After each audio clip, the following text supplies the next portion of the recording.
Leanne is an experienced fitness, yoga and SUP yoga instructor. She set up a fitness and SUP business in 2012 to follow her passion for fitness, well-being, adventure and the outdoors. Leanne was a water baby from a young age, learning to swim at 3 years old. Awesome. At 7 years, she joined her local swimming club, winning several spring and winter club championships and several other medals and rosettes over the next 7 to 8 years. Swimming 8 times a week, plus events and land training twice a week, Leanne was a fit and active child, into any sport she could get involved in, from hockey to running, from football to dance. It was also during these years that Leanne developed her interest and understanding of fitness itself, and from a young age could complete exercises proficiently and understand training principles. She captained the Southampton water polo team at university, was captain of the Lampeter, I think that is, ladies football team, started surfing and became a yoga teacher. She's a member of the Yoga Alliance UK, a personal trainer. She's a member of REPS and is a sports massage therapist, also a member of the FHT. Continuing her interest for water, Leanne combined her love for yoga, paddleboarding, and the environment to become a paddleboard yoga instructor, being the first person to do so in West Wales. Through her SUP and her wellbeing business, Birdsole, she provides paddleboard, SUP yoga, yoga, and fitness activities. Does that sound about right, Leanne? I had no idea you had that much information on me. We have our ASI ways and means. Yeah. Has anything changed since then? I mean, that's a brilliant little bio, by the way. Oh, yeah. I don't even know when I gave that information, but yeah, all pretty accurate, I'd say, up until the most recently. So I've sort of rebranded my business to be Leanne Bird Wellbeing and Adventure. And yeah, I've just sort of tried to build on all of my experience and develop the paddleboarding services and surfing services that I do. And I've recently created a membership and community for paddleboarding and surfing, wellness, mobility and coaching. So I'm going to be doing continuing my online services through that and building on those, as well as face-to-face sessions and retreats. So very exciting. Busy year ahead then in that case. Yeah. So let's start at the beginning. So just going off what I've just read there, you've obviously always had a real interest in sport, and in the early days that was swimming. You started to learn to swim at 3, and it looks like you did a lot of competing there. What drew you towards an active lifestyle when you were so young? What was it that you kind of, that moment that you found that you just loved doing sport, really? Well, I was really lucky to be born in South Africa, and my gran had a outdoor swimming pool, so we were lucky to have water in our lives, straight from birth, really. So that's where I picked up a love of the water and swimming, and we would occasionally go down to the beach. And then when we moved to the UK, it wasn't till I was 7 that we joined, just happened to come across, we were interested in swimming, went to a few lessons, and then found a club that myself and my sister joined. And yeah, just loved the sessions. I was interested in other sports. I don't know what it is, but I just enjoy being active, and that feeling of being able to do anything. Like when you're fit, you can just run for the bus or go climb a mountain, not a mountain, but like a hill. And you just feel capable of doing it. It might be challenging, but you feel like you can do it. And I've always really loved that feeling. And there's been periods of my life when I lose fitness and everything's sluggish and slower. And so when I'm feeling, that I'm pretty active and my exercise levels are, a reasonable amount, it just makes life generally easier. And my hobbies which are also my business, but my hobbies in terms of surfing and paddleboarding, just everything is easier. And the community as well. What I loved about swimming was the swimming club and all the people in it. And we were all different age groups. So I had the opportunity to mix with people who are older than me, younger than me. And I really think that helped me develop as a person. It wasn't all about in school, it's like you only talk to people in your year. It did help me develop to talk to different age groups, which I think has benefited things. But that club environment, I think that's what kept me going when we were doing 8 sessions a week and land training twice a week. It was your friends and sharing, and of course that little bit of competition as well. I can't say I dislike winning. So I do, but I do love the competition as well. It does bring that certain amount of enjoyment, and if I lose, it's all part of it and drives you to go further. But I haven't done a lot of competing since I played water polo. But so a few elements really, I think. Yeah, just out of interest, how do you land train for swimming? So that's all like gym type stuff. So we have this amazing swim coach called David Blazenbury, and he would take us to this police headquarters at sort of 7 o'clock on a Saturday morning, or 7:30 on a Sunday, and we would do things like running around the lake. We would do circuits. We would do stuff on the cardio machines, on the weights. It was a full body, a lot of rowing machine work, which was really good for the swimming. So it was just trying to build your muscular endurance and strength targeted towards swimming. A lot of skipping as well. Skipping, like the boxers, it is really good for the cardio, isn't it? Skipping. And you mentioned, during periods of your life where you didn't have that fitness, that kind of had a bit of a negative effect. How was it for you during the pandemic and the lockdowns? Did you still manage to exercise, or did you find that it was? I mean, I was demotivated at the start of it, but then kind of as I got used to a routine, I got back into doing some exercise at home and a bit of stretching and stuff like that. How did you find kind of being a really active person, suddenly being told you're not allowed out your house unless it's to, we all know the story, of course. So how did you find that? My business really helped me with that, because it was a week of me going, what am I going to do? Everything I do is in person, to finding out about Zoom, setting up Zoom, and I started off just doing yoga classes for a week just to get into it. And my clients really responded to that, and they were looking for something, and it was a way to connect with people as well. And then I put on some boxercise classes and started some surf and fitness classes as well.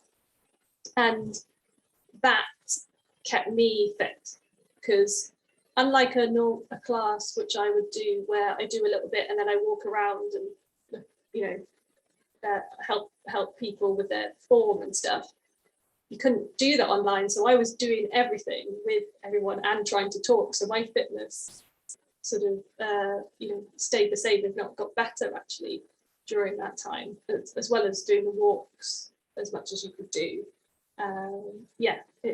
That my clients and my community, that drive to give them something to do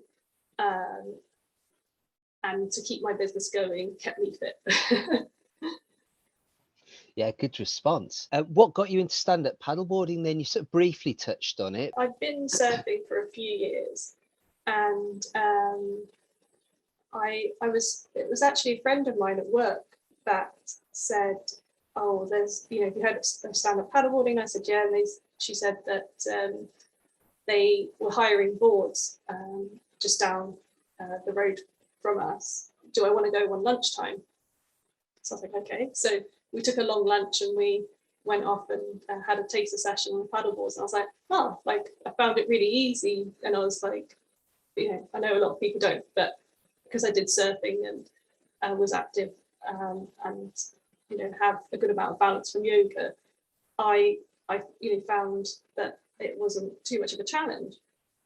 And then I remember seeing some pictures on Instagram or you know somewhere on the internet of people doing yoga on paddleboards, and I was like, oh, that would be a perfect sort of exercise to help support surfing. So I started thinking of paddleboarding as a way to exercise for surfing or still be able to get on the water instead of surfing. So that's how I got into it originally. But now I see it as a sport on its own, and I love it for what it is. And it's not just, oh, I can't go surfing, so I'll go paddleboarding. There's so much more to it. Okay, so let's move on to your business now. So I'm going to get, I don't know if I pronounced it properly in my introduction, Bird Soul, is that right? Well, yeah, like I said, I've rebranded now, so I'm just Leanne Bird Wellbeing and Adventure. So it's a lot easier to That's say. the website, isn't it? Yeah, the Yeah. website's amazing. I've been on it today, and you offer so many different things. I mean, there's the sports massage, you've got nutrition in there, you've got paddleboarding, you've got fitness sessions, you've got one-to-one. Yeah, and there's also Surfing Bird. Is that still part of it, So or? what I've done is I've combined the two. So I no longer have to deal with two different things that are similar but slightly different. So yeah, I've just formed it into Leanne Bird Wellbeing and Adventure. Okay, And, so tell us a little bit about that. So actually, this year I've sort of changed my focus because I was delivering well-being services to anyone, and good clientele that they could have anything that they wanted help with. And then I had wellness support for paddleboarders and surfers, and then all my paddleboarding and surfing and face-to-face sort of experiences and coaching sessions. I decided to just make it simpler and narrow it down. So for my individuals and tourists and everything, I'm offering now paddleboard and surfing, wellness, mobility and coaching, and lessons as well. So all of the wellbeing services that I provide are now really focused around paddleboarders and surfers. So I can really hone in on that sort of group of people and support them the best I can instead of spreading myself too thin. And yeah, so I've created this community, Blue Freedom. So that's an online community with online membership so that people can have that support and advice for their paddleboarding and surfing, fitness, be it nutrition, be it mobility, be it technique as well. So I'm going to cover aspects of technique and help people to create goals and support them to achieve those goals. And members will also have discounts for face-to-face services. So I'll be doing my regular face-to-face coaching and lessons and retreats as well. So yeah, and sort of sup yoga experiences and things like that.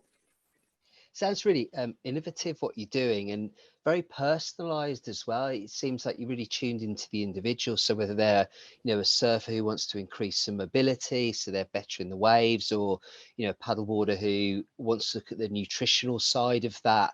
It sounds really, really good. And I mean, one thing that you've touched on quite a lot there is wellness. And that's something I wanted to pick up on. because obviously, again, going back to the pandemic, but just sort of things that come from the press recently to do with mental health. I mean, there was a couple of days ago, I think there was a feature about the amount of children now that are really kind of suffering mentally from what they've been through, and there's no recovery, and there's a real shortage of support and help. So obviously that's something that's really close to your heart, wellness and mental health. I mean, how important is it to recognize our own mental health, and how we can, help ourselves these days? How important do you think that is? Yeah, I mean, I think it's something that the pandemic has really highlighted to people, is that everyone has mental health, and sometimes it's better and sometimes it's worse. Everyone has mental well-being, and their mental well-being can be affected, and they can feel low and isolated and anxious. A lot of anxiety around COVID, and I think it's good that there's that awareness that's been raised, and people are starting to understand that it does affect everyone, and you have good days and bad days. And unfortunately, I think for people who have mental health conditions, the support structure that they had was taken away and is not really back. So I think that's really important, that we find some way to get that support back for people who need it. And for people who have just really noticed that their mental well-being is affected, one, it's been having that awareness that actually that is what's happening, and maybe that's why you're irritable, or that's why you're feeling down, and just that's maybe why you feel at work that you can't get on with that piece of work. It's sort of realizing that people are experiencing a lot of burnout, and once you've recognized that there is an issue, and that yes, like everyone, your mental well-being can be affected, and it's then knowing what makes you well, and that's different for everyone. So unlike someone who's injured their knee in a particular way, a physio could prescribe a certain few exercises, and that's likely going to help in the majority of people. With mental well-being, it is quite individual what helps. So someone might find that going out on the water and doing some surfing is brilliant, but for someone else that might be the worst thing ever. But they are clear on a few topic sort of main areas that benefit people's well-being. So it's things like connecting with people, and as much as you feel like you don't want to when you're not feeling mentally well, getting out and socializing is just so good. Trying to slow down and be mindful and take notice of what's going on in the present, instead of flittering between what's going to happen in the future or what happened yesterday, ruminating, trying to find those moments where you just look at the sunset, or you just watch your kids playing. You're not on your phone, you're not on devices.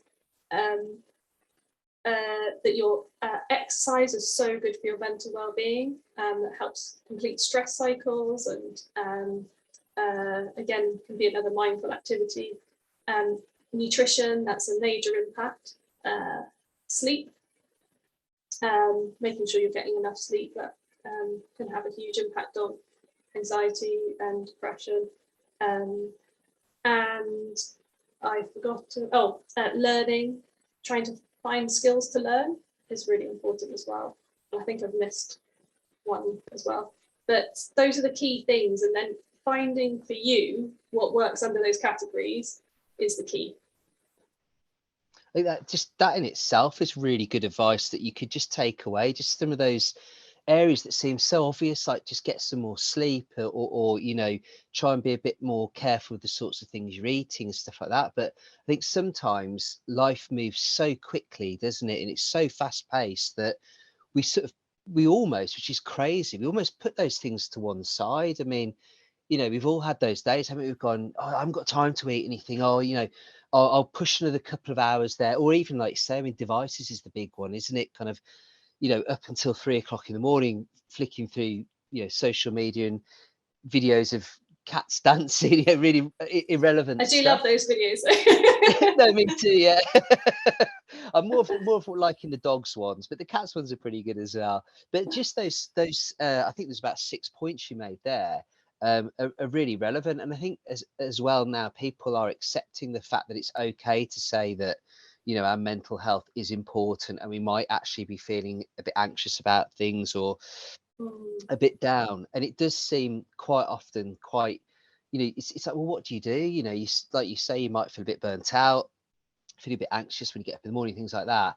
And it's hard to go, okay, what do I do about this? But I imagine for, people like yourself and the business and the services that you offer, that's one port of call that we can go to, rather than sort of phoning a doctor and, doing a kind of a tick box exercise and they go, well, there's some tablets for you. And that's not taking anything away from GPs. They know their stuff inside out. And I know people that have, been put on medications or been offered different things. But I think the point there is it is that those services at the moment are completely overwhelmed, as the press is telling us now. So having some of those options through people like yourself are really, really good things. So yeah, so okay, so that was just on that, yeah, sorry, of course, Chris. I mean, yeah, like just on the like tablet thing, for some people that's exactly what they need. And if people are in a mental health crisis, then they definitely need to go to their GP or to A&E. But for those people who are that their mental well-being has been low for a little while, or that they feel like their mental health is suffering, but they're not at that sort of crisis point. You're right, there's so many other services out there. That's a project that I'm working on with social prescribing, to look at how, if people do go to a GP or are connected in the system some other way, how can they be referred to people like myself who can take them out on an experience, or do some art therapy, or do something that's outdoors, like gardening or something, that can help support their mental well-being. And they may need tablets as well, or it may be something that just lifts them out of that low well-being. But I think it's really important that we start offering other things, because the power of blue and green health in particular has been demonstrated. And for those people who maybe aren't feeling that they're at a point where they need to go see a GP, but and they feel quite well, actually it's a way of keeping well as well. Yeah, it's almost like daily maintenance. I mean, I've worked some of that stuff into my routine. I do meditate, so it's a bit hit and miss, I find. I probably pick the wrong time of the day. I do it in the evening. I should probably do that in the morning. I really try and exercise as much as I can. I try and eat better. I try and get sleep. So that, like you say, is almost like a maintenance thing that really we want to be keeping up anyway, just to keep that baseline. And as you said, there can be some spikes in that where people may well need that next sort of step of a GP. And sort of in my previous job, I had loads and loads of young people always coming to my door, and quite often, probably 85% would just say, I just feel a bit down today. And they didn't really know why. And we sort of talked about it, things like that. But, probably getting them out into the countryside, or just, perhaps getting them onto the water and stuff like that would probably be really, really beneficial, because you're a bit sort of hands were tied, unless it's something quite serious that we're okay, well, we're going to have to refer this on. A lot of the time, so what can we do to help them? So yes, some really, really valid points then. It is a massive, massive thing at the moment. So I'll look forward to seeing these projects that you're working on, and kind of how they transpire, and do let us know what happens with those. That'd be really good. Yeah, we'll do. So what made you go towards the ASI then? To me, I was attracted to the professionalism and the safety aspect, because that was the bit that I was feeling like I really want to do some more work on that. I want to understand the risks and make sure I'm putting everything in place. And it was clear to me from ASI that that was something that was quite important to them as well. And I thought, this looks like a good course I'm gonna learn a lot from, really. Have you got kind of a bit of a quirky or a funny or a bit of out of sorts story, as you know, as a yoga instructor or a paddleboard instructor or a surfing instructor? Don't worry if not. I put people on the spot with that one, but there might be something that just springs to mind. So if you've got any crazy yarns you can share with us. This is just something that makes me giggle, and just to show that instructors fall off as well. So I was doing a paddle with my friend, colleague Michelle, and we went across the bay, reached our destination, and I fell off backwards because I had a bag on my back, and just stopping, obviously you're more unstable on a paddleboard, obviously, when you're not moving, and just stopping, I just forgot about the weight on my back and I fell over, and I was stuck there like a little turtle, like with my legs in the air and my arms in the air, and the nose of the board was up, but I didn't want to roll in the water. I don't know why, because I went in a few minutes later on purpose, but I was trying to avoid going in the water. So while my friend was trying to get over laughing, I was trying to get her to press down on the nose of the board so I could crawl back on, because I just couldn't lift up, especially with laughing. My stomach muscles couldn't handle it. And yeah, so it's just this image I have of what I must have looked like on my back, like a little dead fly. That's the only one I can think of. Flipped back over. No, I like it. Yeah. It reminds me of the you've probably seen this when you've been teaching, but the old classic. Did you do the old kind of the shuffle forward, shuffle back before you fell? Quite a few people do that, don't they? They know they're going to fall, and they kind of do a couple of steps forward, and then they just go completely off, don't they? Was it that kind of fall, or was it just a straight? No, I just literally fell backwards. Straight back. Just straight back. But yeah, I do love that.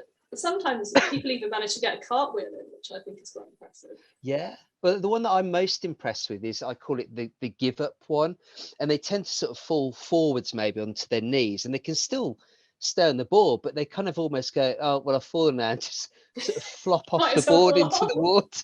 Yeah. And it's like well, you could have stayed on if you wanted to, but no, if you want to go in, that's fine. That's fine. So that's something I call the give up fall. But there's all sorts of everything, isn't it, with people falling off those boards. The last thing I was going to ask you are, what are your plans for the future? Wow. So I've told you about the Freedom Nut community, so that's just launching now. So people can become founding members and to help sort of build up that membership. And I've got online programs coming through on that, from general fitness and mobility programs to specific ones on pop-ups or helping getting back on the board. And it will also include sleep, nutrition, all sorts. I'm going to have guest speakers, show surf films, show sup films. It's going to be awesome. So that's really exciting.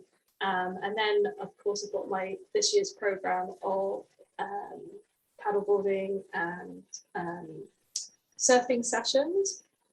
So I've got regular sessions I do with groups where we work at fitness and coaching. So that's sort of progression, and sort of a lot of people come regularly to those sessions. And then I've got my usual sort of beginner lessons and improver to help support people. Maybe if they've been on inland and they want to go onto the coast, and they want to know the particular techniques or things to consider in terms of tides or aspects like that. So that's really exciting. So those are going to continue. Going to do some longer trips as well, river and some coastal touring ones as well. So that's exciting on that. And then also I've got my SUP yoga and SUP fitness teacher training. So there's going to be some sessions in Wales as per usual, but hopefully this year as well we're going to put in some dates for Scotland and Tamworth. So we're going to come to you in Tamworth. Yes. Ready when you are. Then, if there's any demand, we might sort of do Cornwall as well. So that's really exciting. So we're expanding that opportunity to people that maybe can't come and travel to Wales. And with the SUP yoga as well, I'll be doing regular sessions locally. And then I'm also going to be delivering SUP yoga at some SUP bike run events, which is exciting. And yeah, putting on a few retreats as well for paddleboarding, yoga, camping. Yeah, and that's all in process at the moment. So of the planning stage, just trying to think if there's anything else, but I'm sure there's other things. I don't think there's any room for anything else, is there? There's one more. One more. Okay. So I'm taking part in a surf summit, which I did last year. So that's going to be on again this year. And there's 5 of us, and it's focusing on holistic surf advice. So it's for women, and we've got nutrition, mindset. I'll be doing fitness and mobility, and then coaching. And yeah, so tickets go on sale for that next week. So that's really exciting. I'm sure there's other things as well, but I can't think off the top of my head. Sounds great. Sign me up. I'm coming. All right. That's fantastic, Leanne. Thank you very much for your time and for having a conversation with me. It sounds like you're doing amazing things over there, and it's always good to talk to you anyway. Yeah, it's nice to catch up.